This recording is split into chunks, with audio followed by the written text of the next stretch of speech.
We lived in Rialto, and our sons were all leaving home to go to school or get married or whatever. And we had a big front lawn, and we decided we needed to move someplace where there was not quite as much work. And my husband was at that point working at Cal State San Bernardino, and so we decided we would look in San Bernardino. And we were active in a lot of organizations already here. And so we bought a house on a hill that has a swimming pool and has an enormous hill to take care of. And it's more work than the house in Rialto. It's a beautiful home. But it is, yes it is. And basically it was because he was working at Cal State San Bernardino that we actually decided we should probably live in the city. I like that. More folks who actually work here should live here. Something that we need to make known, because it definitely plays a major role in folks and how people operate and how they work and how they vote and how they support the city. If you don't have a vested interest, it's a little bit difficult for anyone to think that it's just a job for you, right? Yeah, absolutely. Well, I was born here some 57 years ago in the old community hospital that used to be on the county hospital on Gilbert Street. And so was my father born here, and my grandmother came here as a very young girl. So I have some very deep-rooted, threads that keep me connected to San Bernardino. And I've moved away several times, and that's what I think is very unique about San Bernardino, is that people can move away, but they oftentimes come back. And that's in spite of what people say nationwide about San Bernardino. I think the folks who really love San Bernardino, they love San Bernardino. That's what makes it unique. It's hard to stay away, right? Like, I call myself a boomerang. And what brought me here was the university.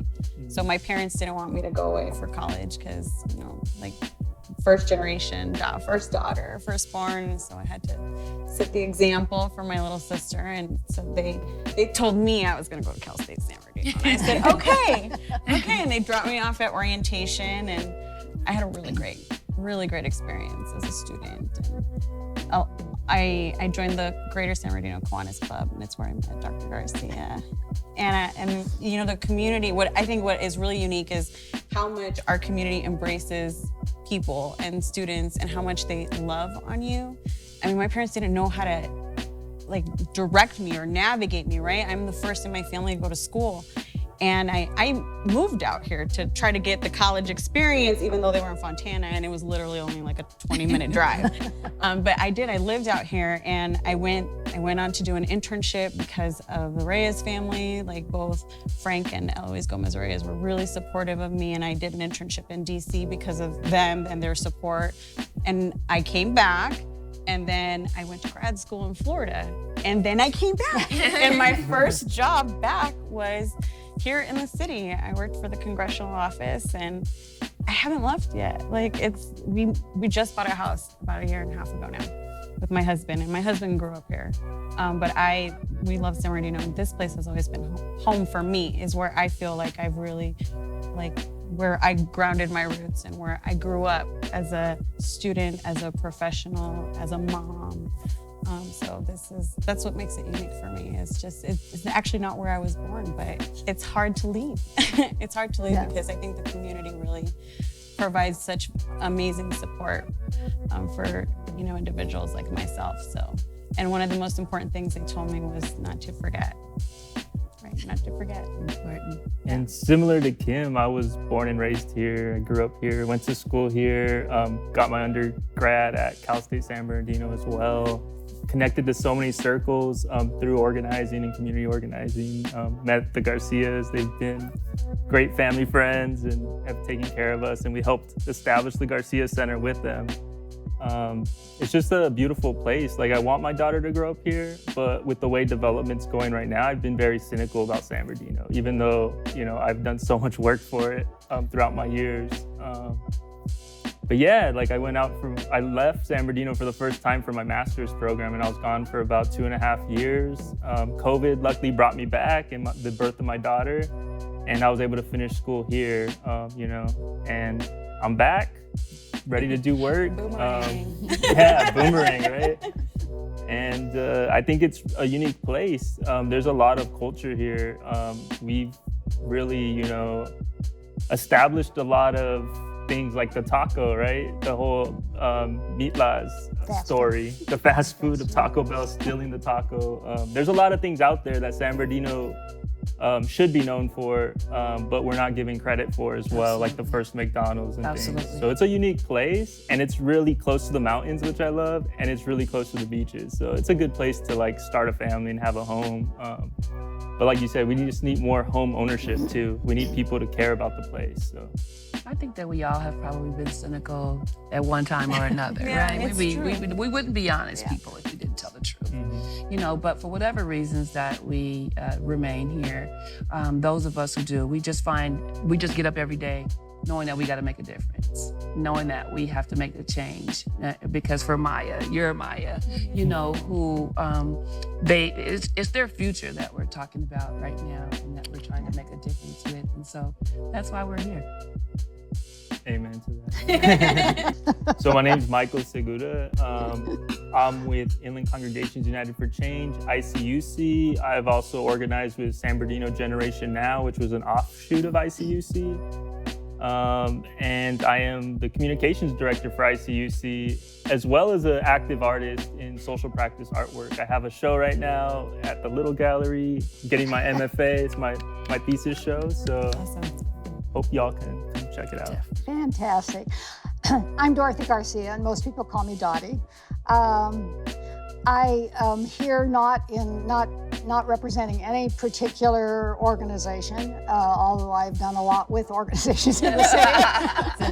Yes. I was on the Fine Arts Commission, the renaissance of the Fine Arts Commission. It had died during the bankruptcy, and so the city, we reinstated it. We did a renaissance, sort of, in 2014, and operated well for 4 years, trying to do a lot of really interesting things in the city and trying to move the arts in the city.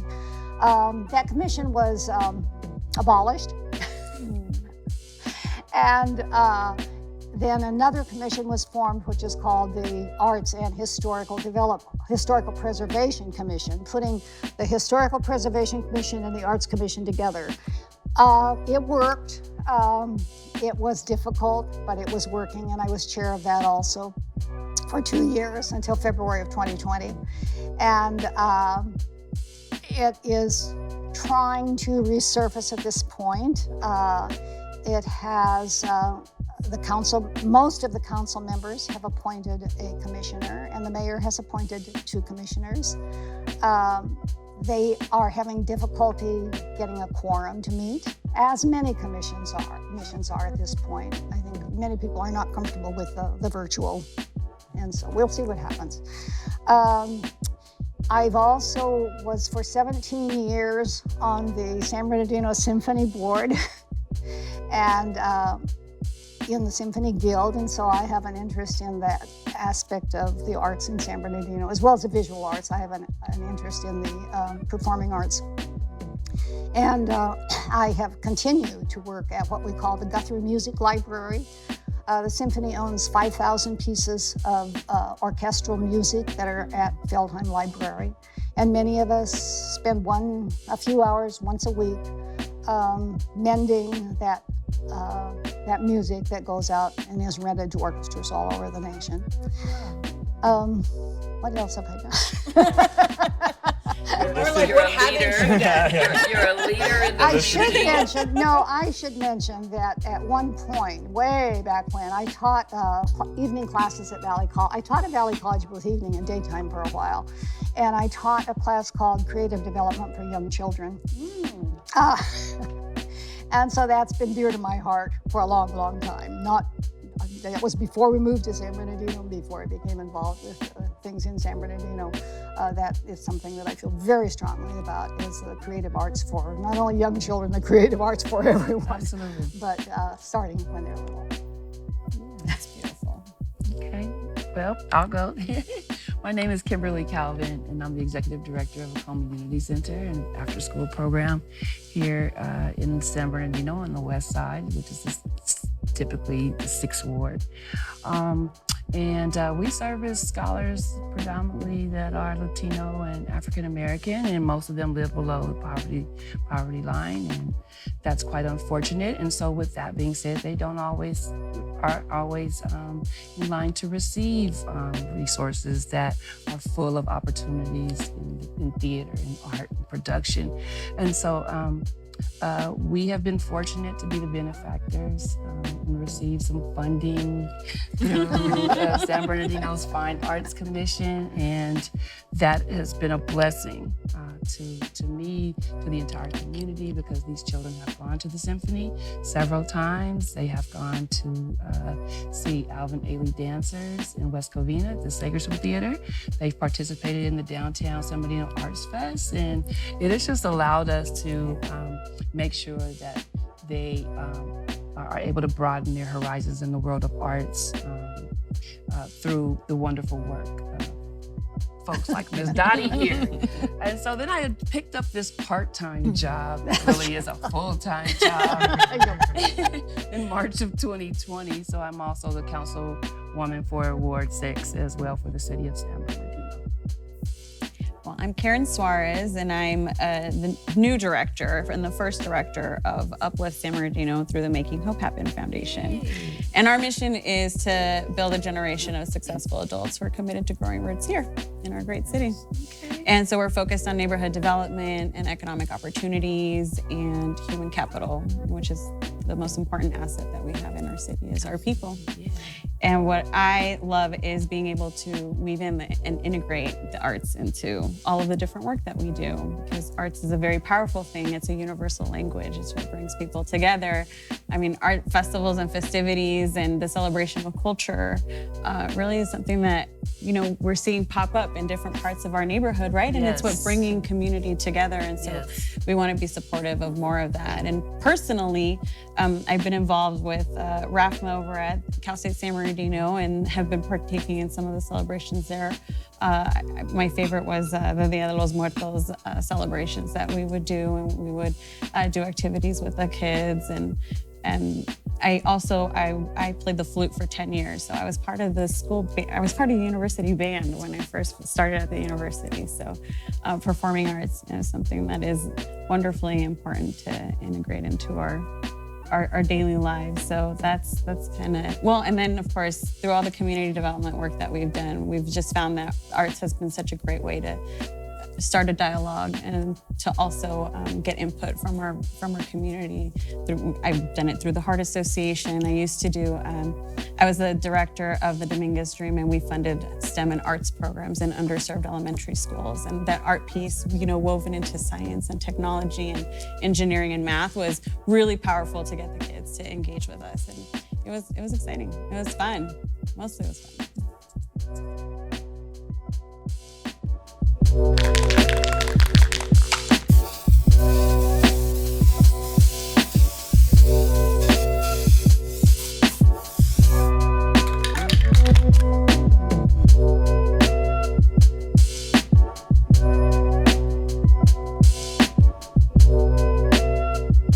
What is the current state of our city's planning and development?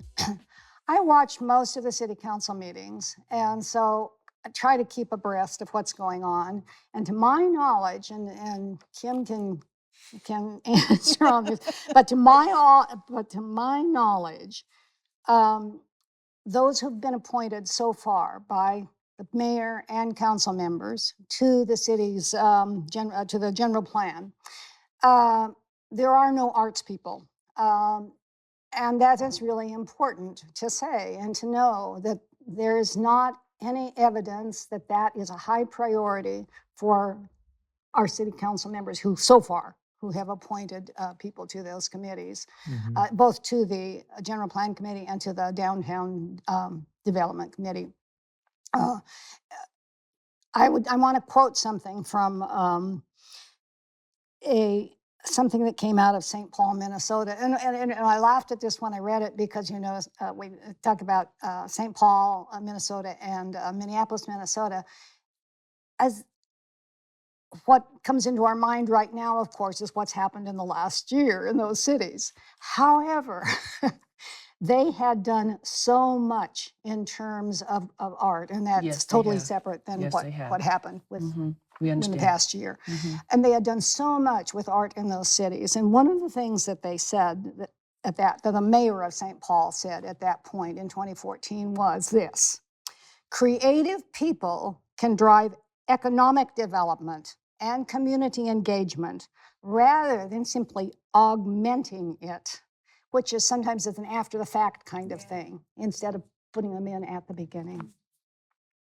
Yeah, I think there's some data out there saying like when you pay creative people, they spend I think 80% of those funds within the city, like within the community they're from. So if we're paying our creatives here what they deserve, like we're just gonna see that come back into local business, especially if we're promoting that culture. But for sure, development of the city right now, I'm very cynical again. Like what just happened recently, like we need to, as people, we need to hold our elected officials accountable. We need to hold Kim accountable and all those on the dais.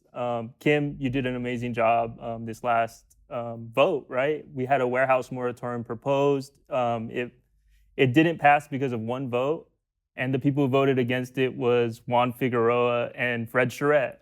So this moratorium would have put a pause for, I believe, 45 days That's all. on warehouses to reconsider what the effects are on the community, the air pollution, the truck routes, and really like come up with the plan, right? Like actually do city planning, like what the city should be doing.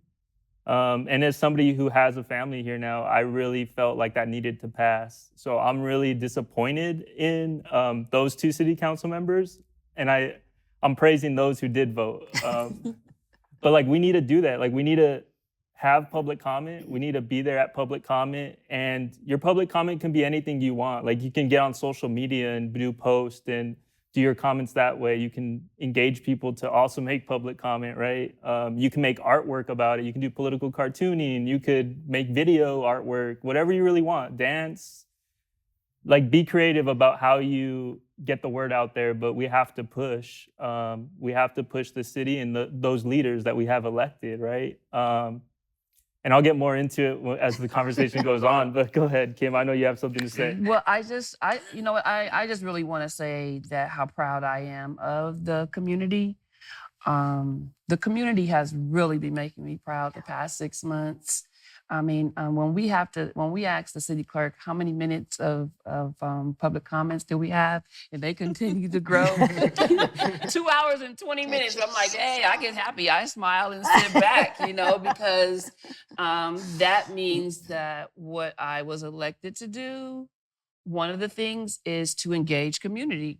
And if that is growing, then I'm happy, because that means then that the community is awakening, and the community is finding that the things that we are placing on the agenda worthy of conversation, and that they want to be heard is the most important thing. And it says in that community members are finding their worth, and that they are valuable because you are. Without you, we don't need us. Right? And so I'm excited about that current state of our community, of our planning, because community members are weighing in. And that says it's a new day in San Bernardino, right? That community members are weighing in, and it's making it more difficult for council members to ignore the voice of the people. We're being reminded, why have you been elected?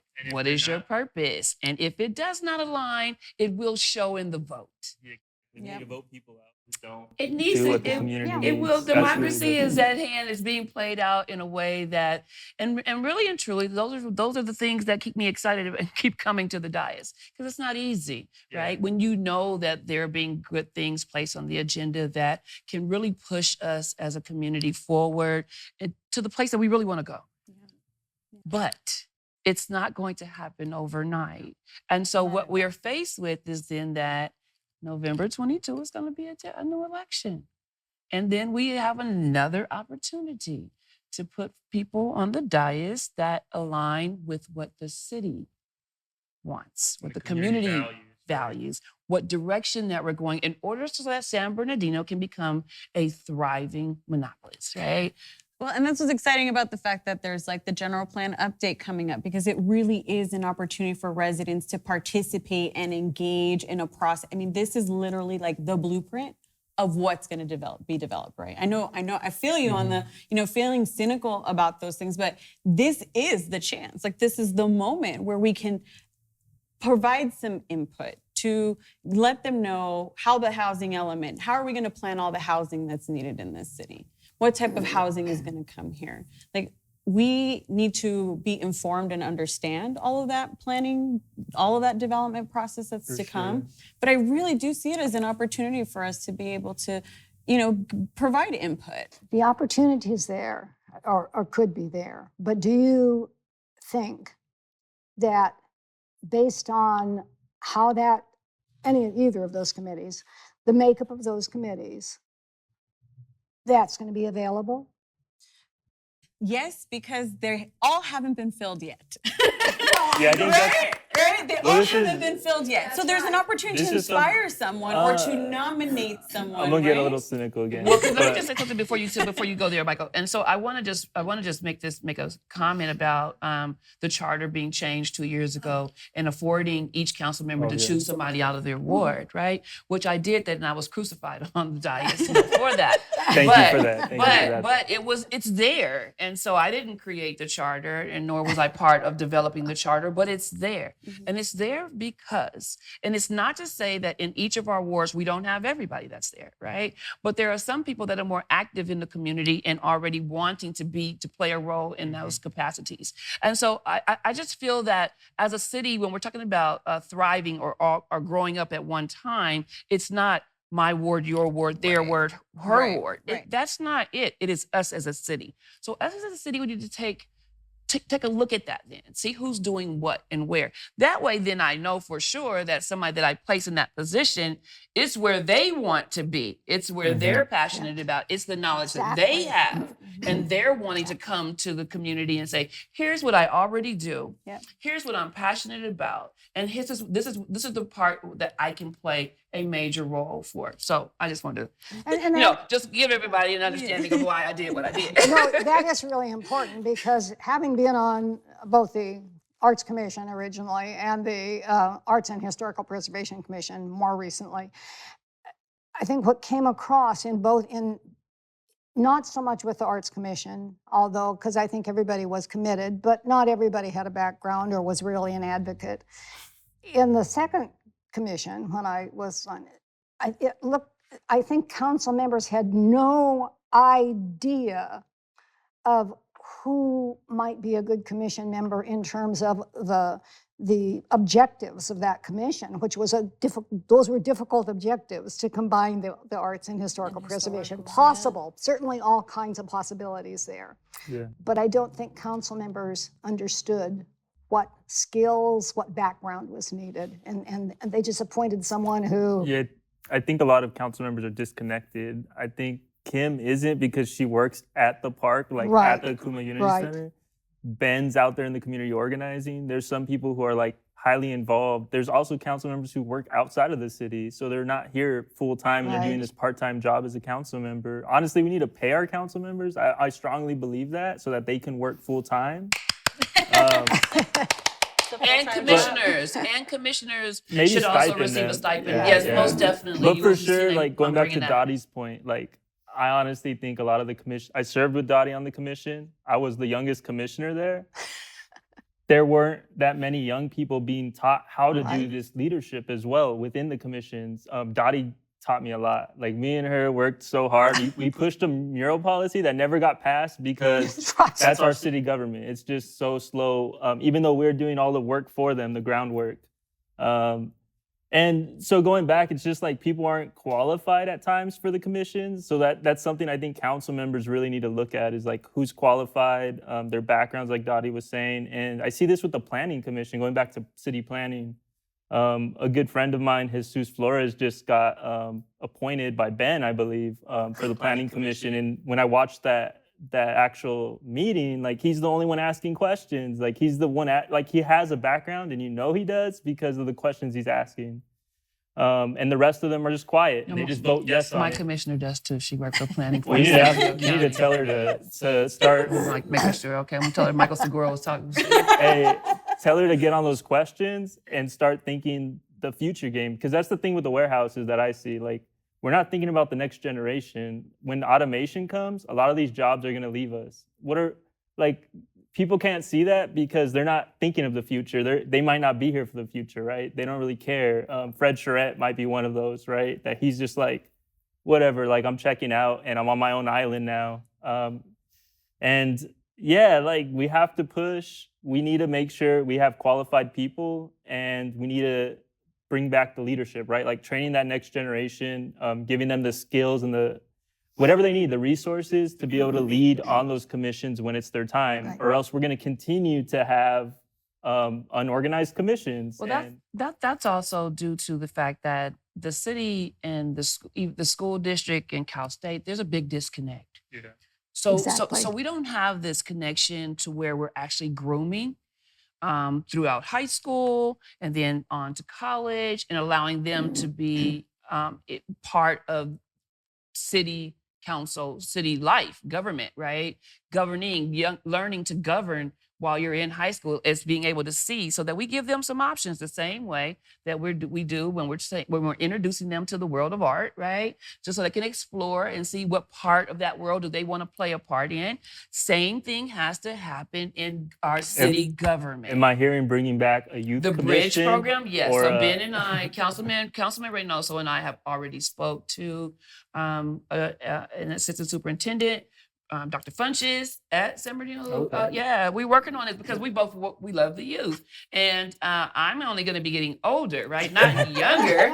So you have to prepare the city to do that, right? We have to prepare, put them in place so that they know exactly all the intricate details of what we need to govern our city. Then we don't have to go out and hire someone who doesn't live in the city. Well, I think that's part of why I'm so excited about what Uplift is doing, is because it is and actually there's a public service academy that the school district has. So there are students that are already learning about what it means to be a public servant.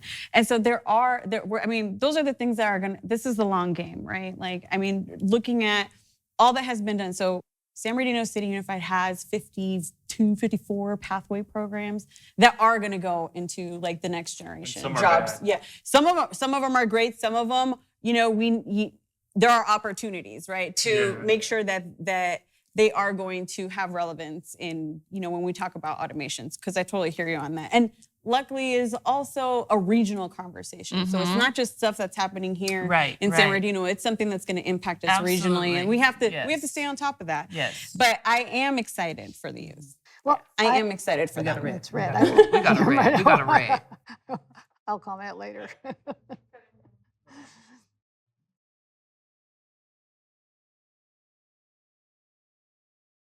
How can arts and multicultural activity best be incorporated into city general plan update? I think first, like what we need to do is separate the Fine Arts Commission from the Historical Preservation Commission, make them separate again, and then reestablish or make sure that the funds that are coming from the development impact fee are actually being restricted for arts and culture. That's a big one. A big problem happening, right, Dottie? Yeah, it is a big one. It's being used to pay for lighting, for parks, air systems, all this other infrastructure. Infrastructure, yeah. This cultural development fund is one that developers pay into. 0.5% of their development fee goes to the Cultural Development Fund.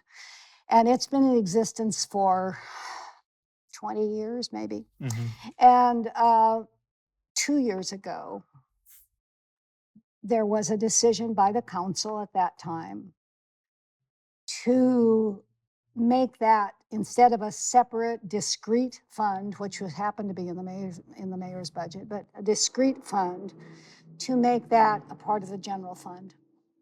And they voted. They had legal advice that it was possible. I'm not sure I never understood that. And they then voted to make it part of the general fund. So in the most recent budget discussion, last year's budget discussion, there were I looked at the study at the percentages. I looked at the tables. I looked at the graphs. And a great deal of that money was being siphoned off for streets, for street lights, for all kinds of infrastructure necessary fixes, right? kinds of things, but they're not cultural development. Right. And and that's what we're talking about, is that fund, or at least part of that fund, needs to be set aside. And I think one thing is sustainability, right, Dottie? Like, us being able to have those funds to always give out those grants, like micro grants, or to always have certain festivals.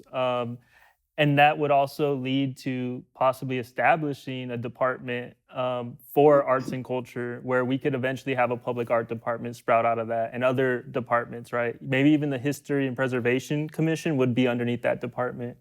But that would allow us, if we had those restricted funds for sustainability. I think that's the biggest thing, is we were able to give out those grants, right? And then they take them away, the grants don't happen. That's right. Then what do those art orgs do that need it, especially here in San Bernardino, serving underprivileged, kids? The last time we gave the grants 2 years ago, we had $300,000 from that fund. Yes. And we were able to give grants to many of the organizations in the city. I think it was about 15, wasn't it? About Yeah, 15? I think we had And we each got 15, 15,000, I something think like so. that. Yeah. And during the past year, the last year I was on the commission, we were allocated $60,000. Yeah. Which meant, of course, that we were going to be much more limited to maybe 6 organizations at $10,000 each. That's what it was. And that didn't happen. I resigned, and the grants were never given out. And this, to my knowledge, then in this current year's budget, there is nothing there. And, it's false promises. Like, I grew up here. I've seen it so many times from different council members and from orgs. There's always going to be these false promises of like, yeah, let's put in this general plan because it's going to happen. It never happens because they don't have the actual budget to do it. So you have to create those restricted funds, which I learned sitting on the commission with Dottie in 2014, how that works. And it's going to be up to you guys to champion that, Kim. Y'all on the dais, but also us community orgs coming together and advocating for policy and for the arts. Like, we need it for our community. Absolutely. I wholeheartedly agree with you all. And I think that, as I mentioned before, that so we know we're in a crunch time right now, right? And soon we're going to be back at the dais and discussing the budget and the general plan. And I think that it's just critical time right now that, like, as I just asked you, give us the blueprint, give me some other information. Your ideas are vital. And when we're talking to folks who know exactly what they're speaking about and are passionate and want to see this future of this art development in our entire city, particularly when we're talking about the downtown. And then the work is just already being done, right? There are folks that are out there already doing this work, but need the assistance. It's already been known. It's not a secret to what murals and what art culture bring to communities, and primarily downtowns, that people travel to go to specific downtowns just so that they can walk, in art districts and things of that nature. And so it's going to happen, Michael. I just need all of you to just give me the information so I can put it forth on the dais and make sure. And what I do know is that I know I have at least three Well, other council members who are wanting to see this as well and believe in it. So we're here. one of the things that we wanted to have happen when we still had, when it was called the Fine Arts Commission, one of the things that we talked about, and we knew that there would be some changes made, was that we thought we should be, we were in the city clerk's office. The city clerk had taken the initiative after the bankruptcy to say, nobody else will do this. Gigi I Hanna. I will put you in my office. And so she was our liaison at that point, and that's why we did so well. But one of the things that that we wanted then, when we knew that we were being taken out of the city clerk's office, because that was a little strange place for us. But anyway, we knew we were taken out of that. And one of the things that we requested was that we be in community development, because we saw the arts as being part of community development. Well, that didn't happen. They took a commission that was part of community development, historical preservation, and put it in Parks and Recreation. And our point was not that we had anything against Parks and Recreation, but they've got a lot on their plate. And we don't see the arts as being purely recreation.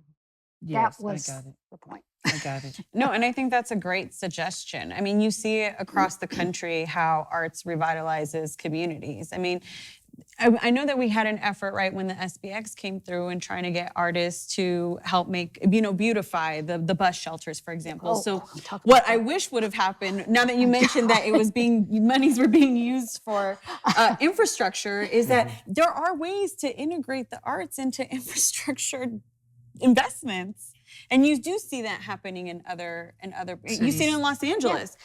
You know, the Metrolink, I don't know if you ever went downtown, but like, when you got out, there was all these artists being featured. They too did this great beautifying of the bus shelters, which I thought was awesome, and the Metrolink stations. And there are ways to bring art investments to be part of the fabric of the infrastructure. One of the things that happened when the SBX shelters were built, and if you look at them, I mean, they all have some art in their little plastic enclosures.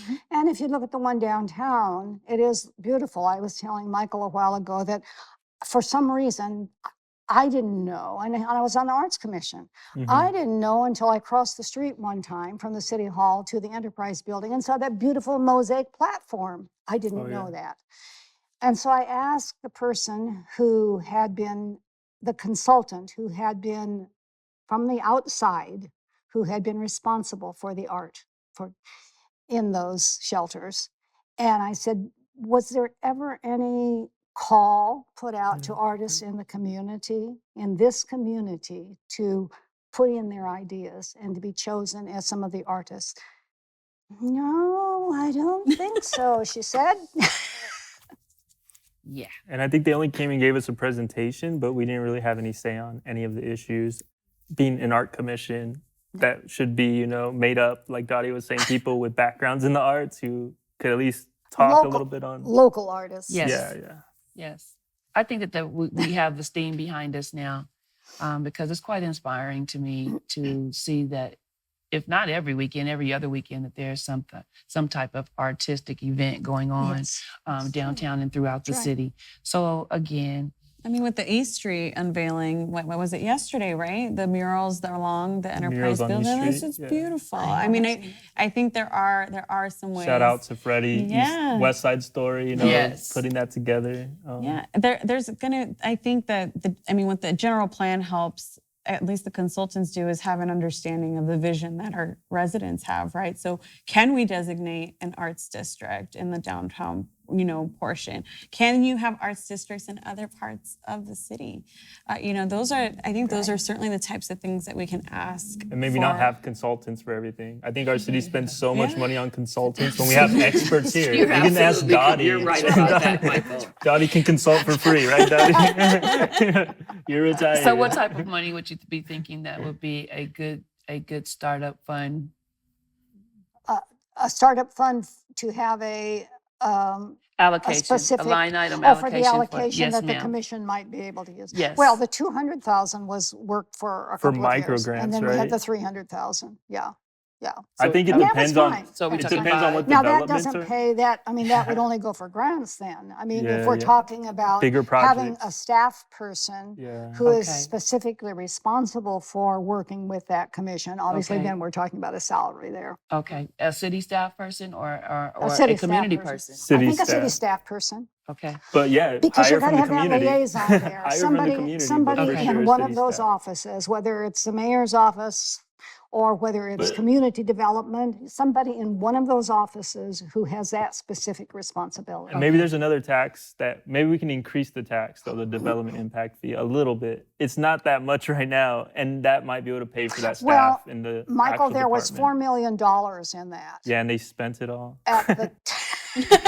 no, Not? there was $4 million in that at the time that our commission was abolished. Hmm. Now, yes, that money, much of that money has been spent now. I don't know how much. I think too, it's important to let the residents know that if they push for, wanting the arts, right? I mean, our youth, encouraging them to talk about how much they desire to have more arts and more cultural events in the city by participating and also by stating it. I think it'll also be easier to realize that. I mean, I don't know that it's So we gotta common call in, knowledge, gotta right? call I think the in. problem. But I don't know if it's common knowledge I that think like it's- you can Gotta call plan in. those things. Yeah, That yeah. this could be woven into the general plan. Gotta How do you call know that you can weave arts and think- culture into I was development? having this talk with Jenny Kane the other day from Arts Connection. She's the director, and I think it's similar to what you were saying about the communities you serve and give the art resources to, right? On the west side, like most people are living in poverty here. Most people, their only chance at the arts is like at school, right? So you can't really expect people to just, like it's up to us advocates, right? To be out there talking to folks, to get them involved, because most of them won't experience the arts if it's, like they're too busy trying to live. They're too busy trying to feed their families. They don't have time to take them out to a museum. I had a friend who never left San Bernardino, and I took him to LA for his first time. So it's like, Absolutely. that's the communities we're serving right now. Well, or when you said at school, or community centers. Like the Garcia community Center for the Arts. Tacoma Unity there are all Center. the city community centers. Yes. And we did, when we were giving grants, we did a couple of years give grants to Parks and Recreation for arts activities at the community centers. How that went, part of our problem, I think, was accountability, but still. Which would have happened if we had a Right, that's liaison, right. right? Like they could be that accountability piece, making sure the grants are spent right and whatnot. Like Yeah, checking And in. I think it's just about support, about the city acknowledging arts cultural development and its purpose and its place, significance in our city. Then that way, the commission is able to fundraise through the support, the same thing as the symphony, and then you automatically become a line item, right? If you give support to that organization, then you automatically get support. So, And I but we think- have to make that happen. And with the arts, it becomes civic engagement too. Yeah, like it doing does. art projects, create civic engagement, opportunities for people to meet each other, create networks. So it's gonna be good for the overall city to get that going. So Kim, we're looking at you. We're looking at you with that. I know.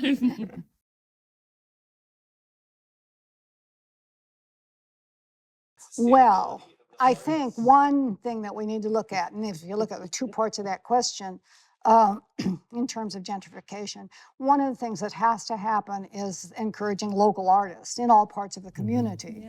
And we know that we have arts. We know that we have artists in this entire community in all different parts. And so encouraging those young artists in the various aspects, various areas of the community would be extremely important. So anything we can do that encourages that may, and then the other thing that seemed to me that could happen was we have galleries in the city. We have a gallery here. We have a gallery at the Orange Show. There's the little gallery downtown. There need to be small galleries in every ward of the city, and they're not. And so that would be another way probably to stay away from gentrification, is that, the local artists in that particular community contribute to that gallery. And so there isn't people coming in from the outside and doing it. Yeah. Yeah, and I mean, it's certainly, to prevent gentrification, there's a lot of different strategies used in development. There's community land trusts, right, to support and preserve, affordability for housing. And, I'm a big fan of these models that I've seen in other parts of the country where there are co-ops where residents own their apartment and it's converted into home ownership. And, I've Work seen... live. Yes, I've seen other where there's been acquisition of older housing stock, but it's really meant for the residents that are in the surrounding neighborhood. And there's some there's ways that they're preserving it through these. It's called like the mixed income neighborhood trusts. And so they have different income levels, and it could be a house, a single family home. It could be a 100-unit complex, like in the same neighborhood, and it's put within the trust, but the residents are the landlords, but they're also the tenants, and they have like a governing body where the residents get to have a say of the direction it goes in. And that's another way to preserve those neighborhoods and incorporate arts and culture into those housing districts and those housing communities without completely displacing the residents of those neighborhoods. So I think we have a lot of opportunities to learn and to see what models, especially during the general planning conversations that we have. I think this is a really great time for us to do more research about what's feasible in the city. I totally agree. Because I would love to see more co-op and more increased ownership, right? Increased ownership, so that we can have, I think, more community-led art opportunities and cultural activities that won't displace our pathways existing... to ownership, In right? those Home conversations, ownership. but I think we're starting it right here. Truthfully, is that the conversations just have to be had. And you mentioned something about working in silos, and I think the San Bernardino has done a very great job of that. When I go to other meetings, regional meetings, what have you, it appears that has been something that we just do. And when we are able to break out of that way of doing business, then and just focus in on the folks who live here and allowing us to bring forth the ideas and utilizing blueprints from other cities, because every day I get somebody emailing me something saying, Councilmember Calvin, here's your answer to homelessness. Councilmember Calvin, they did this in Omaha, they did this in LA, they did this in Pasadena. And the blueprints are there. We don't have to recreate the wheel. Right. What we have to do is just make sure that things that make San Bernardino unique, that we maintain those things, and then we also want to just tweak it so that it's good for us. But we don't have to recreate the wheels in order to make sure that sustainability and the growth that we need to expand, and so that both Mayas have what they need and are able to be brought up in a culturally enriched community. Yeah. Is it possible, and I'm not that involved with any of the the neighborhood councils. I know about them, and I know actually that the whole city, all the council of all the neighborhood groups associations meets right? here. The council meets here once a month. The associations, of course, have their own meetings. Okay. And I have not. The one in my neighborhood has never been able to sustain itself, partly because of the hills and so on and so forth. I guess, I don't know. It's just never made it. But there are the associations in many of the neighborhoods. And I'm wondering if that is maybe one source or one area that we really haven't spent any time on in terms of the arts. That's why on the dais last week, I gave the neighborhood association councils, a shout out, because through their diligence and resilience, neighborhood association councils are popping up in other all of little pockets of areas, right? That have been dormant for a really long time. Or never existed. Yep. Cimarron Ranch is a development in the 6th Ward that has been there since the early 90s, and they've never had one. And this group of folks, it was about 45 or 50 community members came out to our very first one, and they have tons of ideas about what they would like to see, right? And so basically, they just have to say, like, they could say, let's do an arts festival right here in the community. And then that's how it takes place. And so, like Dottie said, if every neighborhood association begins to think about and discuss the things that are important to them, and arts being one, then think about that. That would be a arts festival in every neighborhood association council meeting.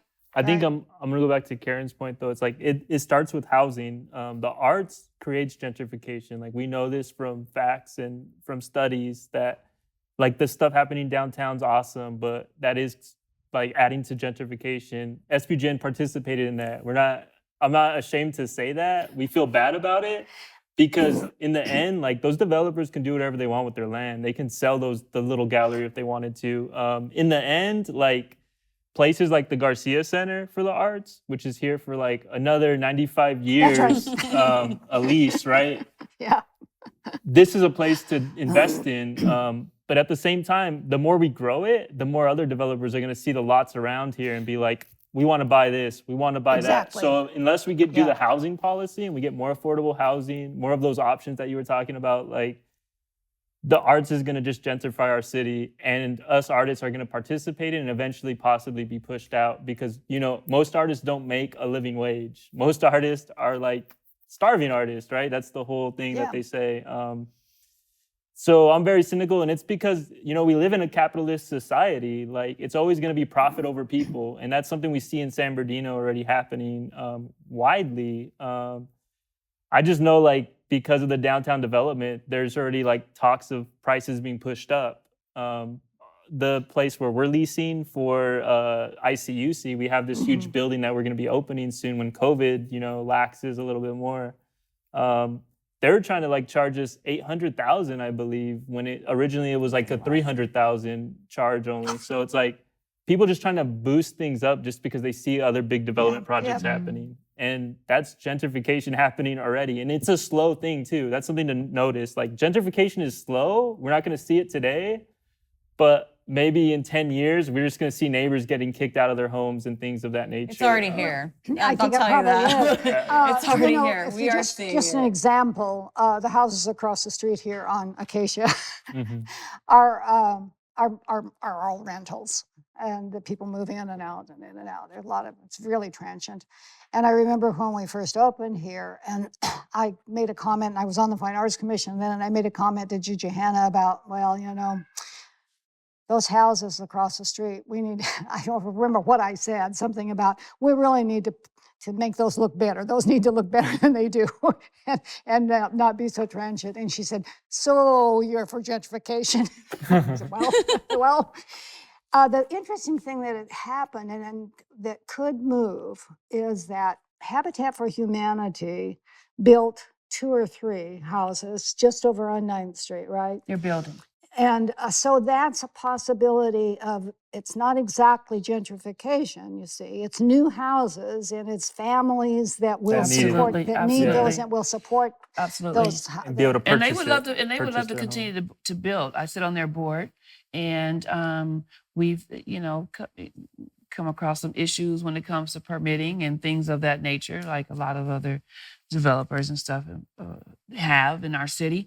But that is a very, very good idea. Yeah. And they would love to have that partnership with the city of San Bernardino, so that I believe that it hasn't been one in 6th Ward in about 25 years. So if we were able to say, for instance, that whole list of housing that Habitat for Humanity was able to buy buy 4 or 5 of those homes, right, and then turn those renters into homeowners is a way. Because I was thinking, like, so we're going to have to, as a collective, to begin to buy property. Yeah.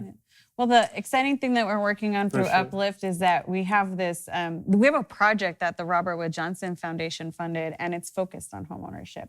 So one of the things that our assumption is that a lot of people want to be homeowners, right? But they feel like it's out of reach for a number of reasons, right? Like income, or that maybe they can't afford it because they make a certain level, right? So there is affordable single-family homeownership. So we have MPHS, for example, Habitat for Humanity, Mary Erickson Community Housing. There's infill lots that they own already that they are going to develop affordable homeownership. So we're talking about 80% of the area median income. And it's income qualified. You have to qualify in order to be able to get these homes. These lots have already been slated by the city to be affordable home ownership. And so really there's a huge opportunity to allow our residents to prepare themselves for these homes to come.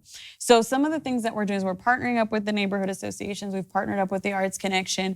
We're working with our parent groups through the school district, and we're finding out like, well, do you want to be a homeowner? And if so, like, how ready do you feel to become a homeowner? And how can you get ready? Exactly. And so as they tell us and give us that feedback, they're going to be pathwayed with a housing counseling agency that's HUD approved, That's awesome. that is there to walk them and navigate them through that homeownership process. And it helps us increase the number of San Bernardino residents that are already ready to buy. So when those houses come up for sale, unfortunately, we can't restrict for San Bernardino buyers to buy, right? So what we can do is just saturate the number of people that can qualify. That are prepared. Right? That are ready to buy those homes. I guess my question would just be like, what scale are we building the affordable housing compared to how much development's coming in? Because for sure, a lot of families are still gonna not qualify, like you were saying. So like the work you're doing is awesome. That's amazing that we're getting them ready for it though when they do present themselves. But you're right. We need to increase the inventory, and like that's where there's already really awesome models in place, and it's just supporting the investment and to get more residents engaged in that process. And as I just stated, as a collective, it is what we need to be sitting down. We need to be sitting down doing that, these conversations and stuff, because if it takes 10 of us, it takes 10 of us, to build that, to take over the block. I know I heard Cal State wants to create their grad program, their MFA program, like get some housing for their MFA students who come in so they can work within the communities. Hopefully not gentrify them, but like work with community to get them activated, so it's up to us, right? It's up to this collective to get the housing policy. And ACOMA has been in conversations with the gentleman who built the Harlem Children's Zone in Harlem, right? Yeah, I'm so excited about that. Awesome. Like every time we're in a zone with them, I'm like, are we really here? What is going on right here? Because that is our mission, is to change the community one block at a time. And I think, and that's what they did, right? And so we know that is the only way that we stop gentrification. We must take control of the community ourselves. We must work together with other folks in the community, and we must then get out there and then say, we're buying this. Like just take it from this part of the conversation to sitting down and having someone who's already done this, right? To tell us, please map this out for us so that you can we know we want to do this. We know it can be done. You did it 20 years ago. And I think talking Tell us about how to do this. New York, there's also the Chinatown Art Brigade, which was like pushing against using the arts, right? Like using a collective of the arts and people outside of the arts who just wanted to go against gentrification, like bringing artists in, looking at the blocks that were getting gentrified, creating messages through the arts, like really making it public what was happening so that other people can get involved and like things like Harlem can happen, right? Like where you get orgs to come in and funders to say, all right, we're gonna help you guys like save your homes or build more apartments, whatever it may be that people can actually own. So I think the arts can play a crucial role and not the role of as gentrifiers, right? We can actually fight against it instead. But it's up to us to also bring those people together and use a space like the Garcia Center as a hub, right? Like where they can meet and they can plan out whatever little art activities and interventions that they want to do. Okay. So.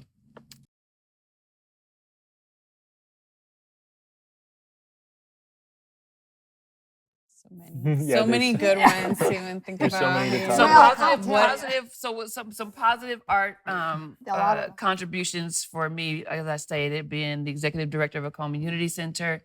And I mentioned that the grants that we had received from the Arts Foundation, San Bernardino Arts Fest, and I believe it was 2018 was the last time we were there, maybe 2019. Nope, 2018. And at that time, we used our funding to do our African drum and dance, and we performed there. But the best thing was that there was a youth folklorica group as well who had Right. been funded. And after each one of the organizations performed, there was this picture that was taken of both African drum and dancers and the youth folklorica Yeah. group. And together they just hugged and took this picture, and everybody was just totally, totally moved. I love it. And they're all in their cultural garb, and then now learning about each other's culture and appreciating and respecting that. And I thought, where else would you That's right. be able to capture this moment? And it's still a picture that we have framed inside of a coma, and I think they used it as well Yeah, in the film. So those are the examples that we not only just create, but they're imparted into the scholars who live in this city. They'll never forget that, and hopefully those kind of things is what we're all about. And I was going to mention Art Fest as one of those examples of the contributions that we've had, that we've done, that we've seen the entire city involved. The other one I was thinking about took place quite about 6 years ago. It was called Mosaico, and it was put on by the San Bernardino Symphony, but it had more than just symphony. The symphony played the Mosaico piece that was composed specifically for San Bernardino, which had music from all the different areas of Mexico, so which is why it's called Mosaico. The symphony actually played that in the bowl, in the Roosevelt Bowl, which never gets used. And and there were art activities going on all over the park. We had tables with all kinds of things going on that people could participate in all over the park. And it was, I look back on that as just a really positive experience for people of this city. And I wish we could do more of those, because it wasn't just a performance by the symphony. Yeah, no, it was wasn't. arts. Yeah. Yeah, that was really beautiful. I do remember that. Well, I was reminiscing on, I mentioned earlier the congressional art show, but there's all these other art shows that the county level and the high schools have hosted, and I always really enjoy the opportunity to see our students shine in their art and whatever art, with drawings and paintings and written poetry, tied back with their art piece. Like, I think just seeing those pop up throughout the year is something that I really look forward to seeing, and I would love to see more of. And then more recently, I really love when they've had the pop-up events in the Breezeway in the downtown area. That has been so refreshing, because I've worked in downtown for the last several years, and to be able to just get out of the office and just walk on the downtown area. Even when I was a student here at Cal State, like I've never had a fear of walking downtown. It's so weird when people talk about Downtown's quiet at night. It's super quiet. And so, I remember as a student spending time in the downtown area, so being able to do something during the day and in between meetings, it was really nice, and that was refreshing to have the Breezeway come and have a little gallery there in have something that is focused on the arts here in the area. One of the positive things that's happened in the last few years is the fact that Arts Connection, the County Arts Council, has an office here, of course. And so a lot of the things that have happened by both of the executive directors, the first executive director, the second executive director, Danielle, and then the current, Jenny.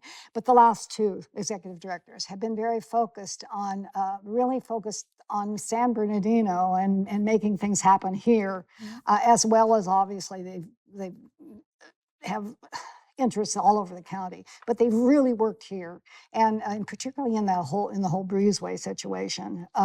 Jenny Kane has done a lot of that. Yeah, she's done great work. A lot work. of that coordination. Shout out to Jenny. Shout out to Jenny. Yeah, I would have to say there's a lot happening in the now, right? Like you were just talking about the murals on East Street. So that project that was done there, there's the Breezeway Art Walks, right? That had happened, but the Breezeway is still going on. Like there's the little gallery. There's gonna be another gallery called like All Eyes on Me, which is also being awesome. done by a professor at Cal State. He's opening that soon, I believe on the 19th of June. And then, In the same area? yeah, it's like Oh, on the other that's side awesome. of Creative Grounds. Then Okay. there's Creative Grounds, which is ran by Dwan and Jay. Jay Creates. And so they've been having events like weekly almost. So there's a lot of activity happening downtown, and hopefully it doesn't create more gentrification like we talked about, right? Because the other place I would say is the Garcia Center, of course. Dottie already mentioned it, but like how much activity is happening here and how many arts groups are invested here, and community orgs. So there's a lot happening in the now, I think, that to be hopeful for, right? That it could continue to grow and include more of our community in this, like in the work. I in the work that think we're the doing. thing that has to happen, and we know these things are going on downtown and they need to continue. And so it's really important that as this downtown development takes place, as the committee is formed, and as plans are beginning to be made about what happens to the mall, Carousel Mall and so forth, that's why it's so important that those people who are already down there working need to be Yes. involved in that. And I'm Yes. talking about the people at the Enterprise Building, the people in the Breezeway, that they really need to be involved in this discussion Yeah, of no, I what goes agree. on down there. Yes, I agree as well. Well, how are there plans for them to actually purchase their spaces too, so that it doesn't just belong to somebody who can kick them out, right? That's I what think that's what I'm worried about. Yeah, and that's why I think if you're a resident of SB, donate to the Garcia Center for the Arts. Like, support them. Your money here is worth it. That's what I'd have to say, is like, if you invest here, it's going to be here for at least another 100 years about, right? And it's probably going to continue after that. And then to support the folks who are already downtown and have businesses, so that they don't have to be struggling or worried about, not being threatened Right. with having to move out, but also knowing that they have that kind of support, to be able to publicly state that I need some help, or this owner is trying to do X, Y, and Z, because that's the only way that we're going to. See, I think we have to the fight together. breezeway, the little gallery, and if Mhm. there's another gallery in there, that's great. Right now, they are so fortunate because of who the owner is. Mhm. And as long as he remains interested in He has San half ownership. is it? Yeah, he's Yeah. so. But I think that has been a big catalyst. David Friedman has been a big catalyst in making sure that some of those things could happen.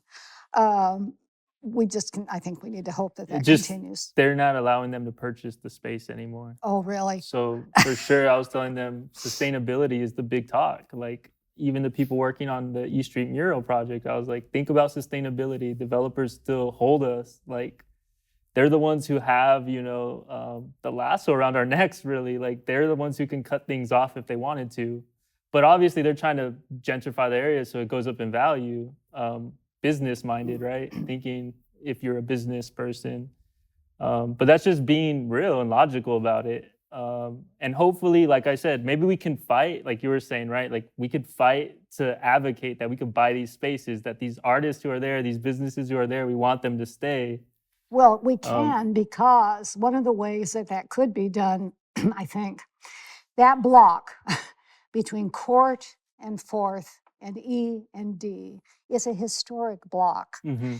And those buildings are still the historic buildings. They still have the tin ceilings, the tin imprinted ceilings, and the molding and so forth. Some of them have been preserved better than others, but there are, if enough people really got into this, and if our committee that's working on downtown development really gets into it, and I did talk, I mentioned this to several people about, be careful. Do not immediately demolish any of those buildings. Those are historical buildings downtown, and they can be renovated and they can be used. Absolutely. Yeah, we can't begin to just And tear that up would stuff. keep some of that from happening if they were designated. They're not designated at this point. We Yeah. just know that they're historical. They're okay, not designated. okay. But it's possible to designate. Okay, that needs to happen. And I think going back to your point, though, what the arts events do create, right? Like that unity, like Secum Lake, we helped organize that as Generation Now. And Yes. the thing with that, there's no sustainability because of terrible city planning as well. right. They went and they put a homeless access center in this park. And then it created a huge like encampment that all our years of work of cleaning the park and whatnot just got reversed. So all our volunteers burnt out. But like that was such a beautiful project when it was in the works. Like we had people who were houseless painting with us. We had all these like youth painting, people from Cal State, people from Valley. A lot of people came into that production, right? And a lot of connections were made. A lot of artists worked together. I brought like 2 different graffiti crews together that were like at one point battling each other, right? To actually like make peace again and be hanging out. So that was really awesome to see. And that's why we need events like that. And I would say there are art groups here. I came from the graffiti world. So like, I know a lot of crews, and a lot of crews end up on gang paths, right? And that's something to stop that is by giving them opportunities to paint murals, to paint walls, to not restrict access, no matter what it is that they want to paint. Obviously, there has to be some guidelines in public space, right? But allowing them to be creative, like let them go wild, and you can always paint over it. That's the thing I say with murals is like, there's always a way, like in a few years, right? Make sure, I think that's one thing I've also been thinking about a lot is some stuff cannot be preserved as well. Like it needs to change with the times. It needs to change with the generations. And we see that with the statues happening in the South, right? Yes. So that's something to think about as we plan for the future. You know, another positive contribution has actually come from our small business community, right? Because like if you think about, there's murals on the west side. Is it Amapola that has it, right? Oh, And so I love that. Paint and Stains is his I love. tag. And then I know that I think it's so Operation New Hope. They've been partnering up with the church, and they've been painting one of their little brick walls right there in front of the church. And so there's a lot of opportunities for business owners, homeowners, you know, our places of worship. Like there is so much good that can happen in terms of bringing residents together to contribute art to artists, those spaces. Right? The yes, artists who absolutely. are not being organized, I guess, in a sense. And then what that does to community pride is something that we cannot put a You can't put a dollar you sign can't on put a that, dollar sign on that. And so that's what we have to do is continue to create community pride, because our city has suffered for so long from just the opposite due to the blight and what we see that begins to condition our thinking, and that we don't deserve anything better than this, or we're not going to ever have anything better than this. And so in order to remove that, you paint a mural. You paint a And get them mural. involved. And get that. And you allow the that children to exact paint community them. to get Yes, absolutely. Well, I think Michael's right in terms of what happened with Second Park, because that was such an exciting project, and there were neighborhood people there painting and so forth. It was just And you saw traffic increase after. exactly. foot However, traffic. and then Red. of course that bad decision, the bad decision that was made. Red. And it was a bad decision. Oh. Oh, you could have kept close finished on your that thought. Yeah. So you can find my personal social media account at Holy is the Cat. And ICUC is ICUC Pico. That's also our website. So www.icucpico.com. And for SBGN, it's at SBGen Now. And our website's SB Generation Now. I don't have a website. I don't have a social media account, but certainly if you had something you wanted to talk to me about or ask me a question about, you could get in touch with me through the Garcia Center for the Arts here. And they have a website, And there's a Garcia Center website. for the Arts. And I believe their social media tag is also Garcia Center for the Arts. So check them out. I think so. Awesome. So again, my name is Kimberly Calvin, Executive Director for Acoma Unity Center. To reach me there for after-school programming here in the city of San Bernardino, that is kimberly.c@acomaunitycenter.org. And then if you need to reach me as far to talk to me about the city of San Bernardino business, please reach me at Calvin_KI@sbcity.org. And the Making Hope Happen Foundation can be reached at www.makinghope.org. And we also have an Uplift San Bernardino website, so www.upliftsb.org. And then we're on Instagram, we're on LinkedIn, we're on Facebook. So just look for Uplift San Bernardino or the Making Hope Happen Foundation. We definitely love to hashtag Uplift SB, Uplift San Bernardino, and all of the different hashtags associated with just economic opportunities and housing and really the amazing people of the city of San Bernardino. Yeah. And then I can be reached at VK Love Story. Shout out to my husband, Victor Suarez. and I can also be reached at Karen.Suarez@makinghope.org. All right. Thank you for joining us. This is Just SB.